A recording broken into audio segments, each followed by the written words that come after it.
भैया इनऑर्गेनिक कैसे बने, भैया ऑर्गेनिक कैसे बने, भैया हम क्या नीट क्रैक कर सकते हैं इन 40 डेज में, जहाँ की हमारा केमिस्ट्री का जो आकाश और एलन का मार्क्स है सिर्फ 60 प्लस और 70 प्लस, तो हम क्या नीट क्रैक कर सकते हैं। तो बहुत सारा क्वेश्चन अब जुमला करके स्टूडेंट लोग के दिमाग को हैम्पर कर रहे हैं, उनको स्टडीज में टोटल डिस्ट्रैक्शन कर रहे हैं। तो आपको ये डिप्रेशन होगा, डिप्रेशन से आप लोग जाओगे मोटिवेशनल वीडियो देखने के, मोटिवेशनल वीडियो देखने से 15 मिनट्स 30 मिनट्स बर्बाद, क्योंकि बहुत सारा स्टफ यूट्यूब में ऑलरेडी है जो कि आपको डोपामिन प्रोवाइड करता है, नॉट योर वर्क। आपको वर्क नहीं प्रोवाइड करता, सिर्फ आपका ब्रेन का डोपामिन लेवल इंक्रीज करता है, जो एक फॉल्स सेटिस्फैक्शन क्रिएट करता है। तो थंबनेल देखकर आप लोग समझ ही चुके होंगे, आज हम डिस्कस करने जा रहे हैं most awaiting chemistry strategies for 40 days for NEET 2020। Okay guys, हाँ, chemistry strategy. This is Somojit Bonik and welcome to my channel biomate kit with Boniuk.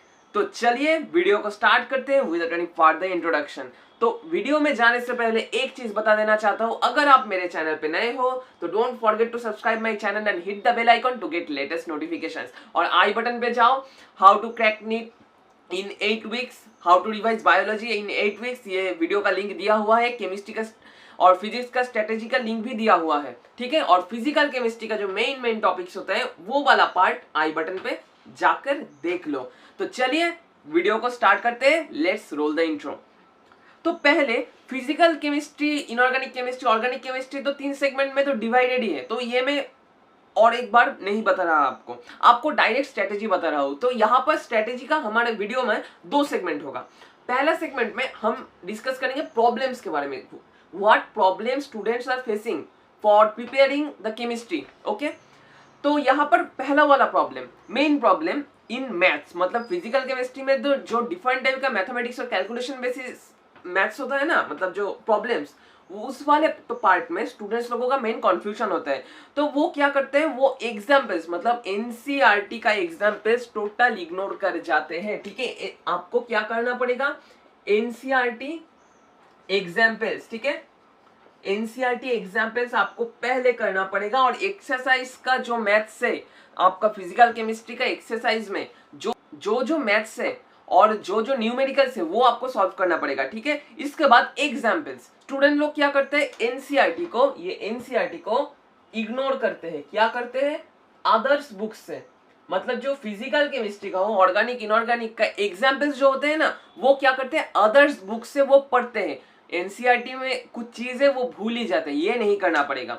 Third problem, examples of surface chemistry. Surface chemistry is one of the most easiest chapter. अगर आप NCERT से अच्छे से पढ़ सको वो चीज को, तो एनसीईआरटी को ही पढ़ना पड़ेगा। और कोई बुक अगर प्रेफर करो, एनसीईआरटी पढ़ने के बाद एनसीईआरटी पहले आप पढ़ो, उसका कॉन्सेप्ट ग्रैस्प करो, फिर आओ दूसरा एक बुक में जहां पर तुम अपना कॉन्सेप्ट को स्ट्रॉन्ग कर सकते हो, ठीक है।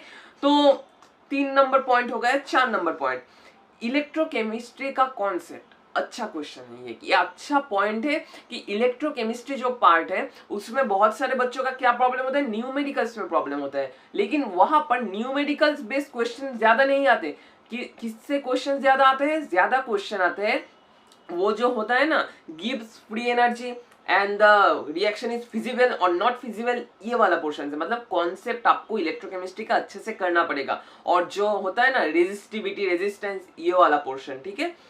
और ये तो हमारा जो 4 प्रॉब्लम्स थे फिजिकल केमिस्ट्री से वो हो गया। और इसके बाद आएंगे हम ऑर्गेनिक केमिस्ट्री का क्या प्रॉब्लम होता है। ऑर्गेनिक केमिस्ट्री का मेन प्रॉब्लम होता है, भैया पढ़ना पड़ेगा इतना सारा, भैया रटना पड़ेगा, भैया चार्ट्स क्या रिमेंबर करना पड़ेगा, भैया रेडियस क्या रटना पड़ेगा। इस तरह का मोस्ट घटिया सा क्वेश्चन हमारे दिमाग में घूमता रहता है। सोल्यूशन में हम यूट्यूब में जाते हैं, पाते हैं दूसरा टॉपिक का वीडियो उठाकर 1 घंटा, 1.5 घंटा, हाफ घंटा, डिस्ट्रॉयड। इससे मैं कहूंगा, अगर आप वीडियोस ना देखकर, बहुत सारा वो जो मोटिवेशनल वीडियोस ना देखकर अगर आप पढ़ने में ध्यान दो ना, तो आपका मोटिवेशन ऑलरेडी इंक्रीज हो जाएगा जब आप एक पढ़ने में सेटिस्फेक्शन ला सकोगे, ठीक है। तो ये होगा। तो इसके बाद ह्यूज स्टडीज करना पड़ेगा, क्या नहीं, इनऑर्गेनिक केमिस्ट्री का कुछ भी ह्यूज स्टडीज नहीं करना पड़ेगा, सिर्फ एनसीईआरटी बेस करके आपको एग्जाम बेस पढ़ना पड़ेगा। सेकंड पोर्शन जो वहां पर जो कॉन्सेप्ट दिया हुआ है वो आपको देखना पड़ेगा। थर्ड जो चार्ट्स दिया हुआ होगा ना, जो डिफरेंट टाइप का पी ब्लॉक एस ब्लॉक का चार्ट दिया हुआ है, रेडियस और रेडियस रेशियो एक्सेट्रा, वो आपको एनालाइज करना पड़ेगा। ये समझो, एनालाइज करना पड़ेगा कहाँ पर घट रहा है, कहाँ पर इंक्रीज डिक्रीज हो रहा है, ठीक है। तो इसके बाद low weight on coordination concept and DF block, ये एक बहुत बहुत problem most of the students का ये होता है। वो डीएफ ब्लॉक, डी ब्लॉक का जो first series cadmium, titanium, vanadium, chromium, manganese, chromium, cobalt, निकल, कॉपर, जिंक, ये 10 एलिमेंट्स को इग्नोर कर जाते हैं नीट के लिए and JEE mains, obviously JEE mains के लिए भी। और कोऑर्डिनेशन का जो मेन मुद्दा है, जो सिमेट्रिकल का मुद्दा है और जो नेमिंग का मुद्दा है, वो उनका कॉन्सेप्ट ही ठीक नहीं होता। तो वो आपको देखना ही देखना होगा, क्योंकि एक और दो क्वेश्चन कोऑर्डिनेशन कंपाउंड से आता ही आता है। तो इसके बाद जो ये हमारे इनऑर्गेनिक केमिस्ट्री का प्रॉब्लम्स हमने डिस्कस कर लिए, तो चलिए अब हम डायरेक्ट जाते हैं स्ट्रेटेजीज में। हम कैसे पढ़े ये जो केमिस्ट्री है, इसको मैंने 4 सेगमेंट में डिवाइड किया है। आज कितना तारीख है?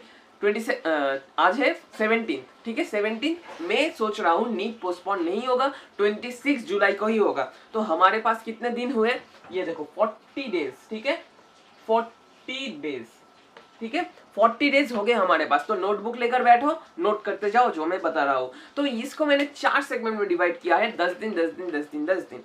स्टेप 1, स्टेप 2, स्टेप 3, स्टेप 4, मतलब कॉल ऑफ ड्यूटी का मिशन भी तुम कह सकते हो, एक मिशन कंप्लीट होगा, ठीक है। तो मिशन 1 मतलब फर्स्ट 10 डेज में तुम्हें क्या पढ़ना पड़ेगा? पहले तुम फर्स्ट 10 डेज में पढ़ोगे इक्विलिब्रियम। क्यों equilibrium? Equilibrium, electrochemistry, chemical kinetics, क्योंकि 3 are related subject, 3 are related topic. क्यों इक्विलिब्रियम जब तुम पढ़ोगे वहां पर तो ऑलरेडी तुम्हें एनर्जी का टर्म पढ़ना पड़ेगा, है ना? ठीक कहा ना, सही कहा ना? केमिकल इक्विलिब्रियम एंड जो आयोनिक इक्विलिब्रियम एंड जो इक्विलिब्रियम मतलब क्लासिकल इक्विलिब्रियम है। क्यों वहां पर लास्ट टलियस प्रिंसिपल एक्सेट्रा एक्सेट्रा चीज आपको पढ़ना पड़ेगा, जो आपको इलेक्ट्रोकेमिस्ट्री में काम में आएगा। समझ रहे हो ना? वहां पर भी गिव्स फ्री एनर्जी है, वहां पर भी तुम्हें इक्वेशन फॉर्म करना पड़ेगा, यहाँ पर भी। तो तुम जब टोटल समराइज करके पढ़ोगे ना, और क्या करना पड़ेगा, प्रीवियस ईयर्स पेपर्स करना पड़ेगा जेईई मेंस का, specially JEE mains and NEET का पिछले 10 ईयर्स का मैक्सिमम 20-25 क्वेश्चंस होंगे। और आकाश का जो सेक्शन सी होता है, मतलब जो प्रीवियस ईयर्स का पेपर होता है, वो उठाकर देख लो आप लोग। क्यों देख लो? क्योंकि वहां पर बहुत सारे जुमला किया क्वेश्चन, मतलब इक्विलिब्रियम, इलेक्ट्रोकेमिस्ट्री और जो होता है ना केमिकल काइनेटिक्स, ये तीनों मिलकर कुछ कंपाउंड क्वेश्चंस होते हैं जो आपको एनालाइज करके पढ़ना पड़ेगा, कॉन्सेप्ट्स को दिमाग में घुसाना पड़ेगा। ये 3 chapters, equilibrium, electrochemistry, chemical kinetics. Fourth one what? Surface chemistry. Surface chemistry क्यों? One of the most easiest chapter. अगर आप सिर्फ एनसीईआरटी पढ़ोगे सरफेस केमिस्ट्री में, तो no one can beat you in surface chemistry. बहुत सारा लिखा हुआ है एनसीईआरटी में सरफेस केमिस्ट्री में, ठीक है। तो याद रखना, सरफेस केमिस्ट्री पहले 10 दिन में सरफेस केमिस्ट्री पढ़ने में मैक्सिमम तुम्हें 3 आवर्स लगेंगे, 3 आवर्स लगेंगे, और जेईई मेंस एंड नीट का प्रीवियस ईयर पेपर करने में 1 आवर लगेगा, ठीक है। ये फर्स्ट वीक में, as I already given you the equilibrium, electrochemistry and chemical kinetics, long huge chapters, conceptual chapters है, इसलिए मैं और कुछ छोटा चैप्टर यहाँ पर ऐड कर दिया हूँ। One is environmental chemistry, biomolecules, ये पिक्चर देख लो, biomolecules, polymer, chemistry in everyday life and hydrogen, ठीक है। तो हाइड्रोजन के बारे में थोड़ा देर बाद बोल रहा हूँ। यहाँ पर जो 4 चैप्टर्स है, मतलब environmental chemistry, biomolecules, polymer and chemistry in everyday life, ये 4 चैप्टर्स पढ़ने में आपको मैक्सिमम 2 घंटा करके लगेगा। तो 8 घंटा में आप टोटल चीज को एकदम ग्रैस्प करके दिमाग में घुसा सकते हो, न्यूरोनल नेटवर्क फॉर्म कर सकते हो, ठीक है। और इसके बाद क्या करना पड़ेगा, previous year JEE mains and NEET 1 घंटा करके हर एक चैप्टर का करो, बैठो करने। जो प्रॉब्लम है वो सोल्यूशन देख लो, यूट्यूब में देखो, ट्यूटर से जाकर आस्क करो, कुछ भी करो, लेकिन कर लो, क्योंकि इसमें से क्वेश्चन रिपीट होगा, इसमें से क्वेश्चन रिपीट होगा, ठीक है। ये तुम्हें समझना पड़ेगा। इसके बाद हम आते हैं सेकेंड वीक प्लान में। सेकेंड वीक नहीं, सेकेंड जो हमारा 10 दिन मतलब 11 to 20 डे क्या करना पड़ेगा, पहले तुम्हें करना पड़ेगा। और फर्स्ट वीक में मतलब फर्स्ट 10 डेज में तुम्हें हाइड्रोजन भी कंप्लीट करना होगा, क्योंकि हाइड्रोजन का एक कॉन्सेप्ट है, ortho and para hydrogen, which one is purest, माने जो प्योरेस्ट फॉर्म में एक्सट्रैक्ट कर सकते हैं हम, ये क्वेश्चन आता है नीट में। एक ही क्वेश्चन आता है, और कितना प्रोटॉन कितना इलेक्ट्रॉन होता है ये भी क्वेश्चन आता है, माइंड में रखना, ठीक है। इसके बाद हम आएंगे सेकेंड 10 डेज में, मतलब उसका बाद वाला 10 दिन में क्या पढ़ना पड़ेगा, पी ब्लॉक पूरा सा, पूरा पी ब्लॉक। मतलब क्या, पी ब्लॉक का क्या क्या है बोलो मेरे साथ, 13, 14, 15, 16, 17, 18। क्यों पढ़ना पड़ेगा? जब तुम पी ब्लॉक पढ़ोगे तो तुम्हें केमिकल बॉन्डिंग सेकंड बार नहीं पढ़ना पड़ेगा। क्यों? इनर्ट गैस जब तुम पढ़ोगे वहां पर तुम लोगों को बहुत सारा हाइब्रिडाइजेशन याद रखना होगा, जो जेनॉन का कंपाउंड्स होता है और बहुत सारा कंपाउंड्स होता है ना, हाइब्रिडाइजेशन याद रखने के थ्रू आप लोग का केमिकल बॉन्डिंग भी कंप्लीट हो गया, मतलब फिजिकल केमिस्ट्री का केमिकल बॉन्डिंग भी कंप्लीट हो जाएगा। ठीक है, समझो बात को। पी ब्लॉक करोगे, उसके बाद आओगे डी एंड एफ ब्लॉक है। F block is one of the most neglected topics, लेकिन एफ ब्लॉक से कुछ साल इंपॉर्टेंट क्वेश्चंस आ जाते हैं। What is the stable form of this compound, मतलब अगर मैं कहूँ प्रोशियोडाइमियम, ठीक है, और नियोडाइमियम एक्सेट्रा कुछ एलिमेंट्स का, और इटरबियम जो और होता है, देख रहा हूं मैं, यूरोपियम एक्सेट्रा कंपाउंड्स का, यहाँ पर देखो ऑलरेडी यहाँ पर मैंने दिया हुआ है पीरियडिक टेबल। ये चीज आपको टोटल समराइज करके पढ़ना पड़ेगा। ये वाला कंपाउंड, ये वाला, ये वाला, ये वाला, ये चीज आपको देख के जाना पड़ेगा, क्योंकि यहाँ पर बहुत सारे स्टेबल ऑक्सीडेशन स्टेट होता है। ठीक है, जो स्टेबल ऑक्सीडेशन स्टेट आपको देखना पड़ेगा इससे। ठीक है, ये हमारा हो गया डीएनए ब्लॉक। इसके बाद तुम आओगे कोऑर्डिनेशन कंपाउंड्स में, जिसके अंदर तुम्हें पढ़ना पड़ेगा symmetry, which one is symmetrical, which one is not symmetrical, and वो क्या जो होता है ना हमारा ऑप्टिकल एक्टिविटी, ऑप्टिकल एक्टिव है या नहीं है, नोमेनक्लेचर कोऑर्डिनेशन का देखकर कॉन्सेप्ट को समझना पड़ेगा, क्योंकि नीट में इतना भी कुछ कॉम्प्लेक्स जो होता है, कॉम्प्लेक्स नेमिंग और नोमेनक्लेचर नहीं आते हैं। ठीक है, इसके बाद तुम आओगे solution and solid state. Solution बहुत ही इजी सा चीज है, मैं ऑलरेडी आप लोगों ने अगर अभी तक फिजिकल केमिस्ट्री का जो इंपॉर्टेंट टॉपिक्स है वो वाला वीडियो नहीं देखा तो आई बटन पे जाओ, लिंक दिया हुआ है, देख लो। बहुत इंपॉर्टेंट, बहुत ही समराइज फॉर्म में मैंने बता दिया था solution and solid state. Atomic structure आप लोग जानते हो, जो केमिस्ट ऑलरेडी फिजिक्स में भी आप लोगों ने पढ़े हुए होंगे, जो होता है nth जो फॉर्म, और nth टर्म में कैसा होता है, nth जो क्या होता है शेल होता है, nth शेल में कितने एनर्जी होता है, आयोनाइजेशन पोटेंशियल क्या होता है, ये चीज आपको याद रखना पड़ेगा। जो सीरीज होता है ऊपर से नीचे जाने में क्या होगा और लेफ्ट टू राइट जाने में क्या होगा, ये आपको समझना पड़ेगा और याद रखना पड़ेगा। अगर आप ये कर लो तो आपको पीरियोडिक प्रॉपर्टीज ऑफ मैटर मतलब पीरियोडिक टेबल का जो सेपरेट चैप्टर है वो आपको नहीं पढ़ना पड़ेगा, क्योंकि इसके साथ ही हो जाएगा। ठीक है, और इसके बाद तुम आओगे वो जो 11 से 20 डेज के अंदर तुम क्या पढ़ोगे, एल्कोहल फेनॉल ईथर। क्यों? One of the most easiest chapter से एनसीईआरटी में जो दिया हुआ है, जस्ट रट जाओ। I am saying nothing will come out from that. ठीक है, वो रट जाना। और haloalkanes and haloarenes, one of the most easiest chapters according to me. ठीक है, ये चीज आपको ऑर्गेनिक स्टार्ट कर देना है। और जब तुम जाओगे इस तरह, जब तुम करते जाओगे, और प्रीवियस ईयर्स पेपर्स तो ऑब्वियसली वो जो कॉमन है, जेईई मेंस एंड नीट का, बार बार बोल रहा हूं मैं, एक लॉजिक है इसके पीछे भी। इसके बाद वाला और एक वीडियो आएगा, जीरो से हीरो बनना केमिस्ट्री में। ठीक है, तो उस वीडियो में मैं बता दूंगा। तो इसके बाद तुम आओ थर्ड वीक प्लान में, 21 to 30 डे, मतलब 21 to 30 डे। ठीक है, इसमें क्या क्या करना पड़ेगा, aldehyde, ketone and carboxylic acid. इसके साथ करना पड़ेगा नाइट्रोजन कॉन्टेनिंग कंपाउंड्स। क्यों? ये दोनों चीज इंटर रिलेटेड है, बहुत सारा रिएक्शन है जो एक दूसरे के बिना नहीं होता। तुम बहुत सारा कंपाउंड कह सकते हो, और यहाँ से specially aldehyde, ketone and carboxylic acid से तुम्हें Schiff base, Tollens reagent, Fehling reagent, इसका कंपाउंड और जो होता है ना, और फेलिंग भी, इनका कंपोनेंट्स याद रखना है। Which one is more reducing, which one is less reducing compound, ये आपको याद रखना होगा। क्यों? क्योंकि इसमें से क्वेश्चन आ जाता है। ठीक है, समझो बात को।